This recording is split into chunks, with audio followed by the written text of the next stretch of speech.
না মোমেন না, সে যুদ্ধে যাবে,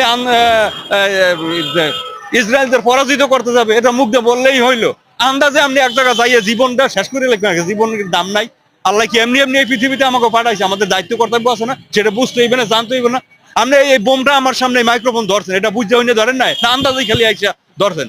আমার যে প্রশ্ন করছেন আপনি এই বিষয়ে, আপনি আলো পড়াশোনা করে আসেন না? আমি আজকে অমুক জায়গা যাবো, এই বিষয়ে কি কি প্রশ্ন করবো, এটা পড়াশোনা করে আসেন নাই?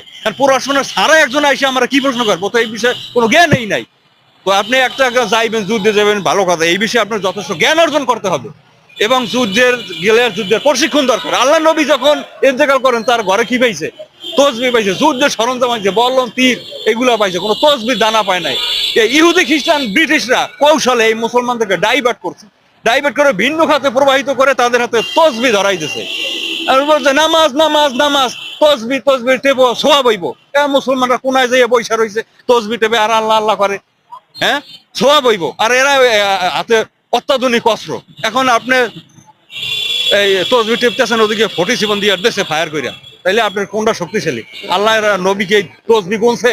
ফেরা আমলে খোলা ফেরা সেদিনের জবানে তসবিহ দেখাইতে পারবেন আমারে? ছিল ঢাল, তলোয়ার, যুদ্ধ অস্ত্র। এই রাজার বাকিরে দেখবেন যে সুন্নাতি হারা শরীর ভরিয়া লাইছে, খালি মানে সুন্নাত, মাথায় তলোয়ার নাই। তো একজনকে জিজ্ঞেস করলাম, ভাই আপনার তলোয়ার কই? এটা রাখা কি সুন্নাত হইব না? আল্লাহ আপনি সুন্নাত প্রতিষ্ঠা করেন, আপনার আন্তর্জাতিক সুন্নাত প্রতিষ্ঠা কেন্দ্র, তা মাথার তলোয়ার রাখো, তলোয়ার নাই তো।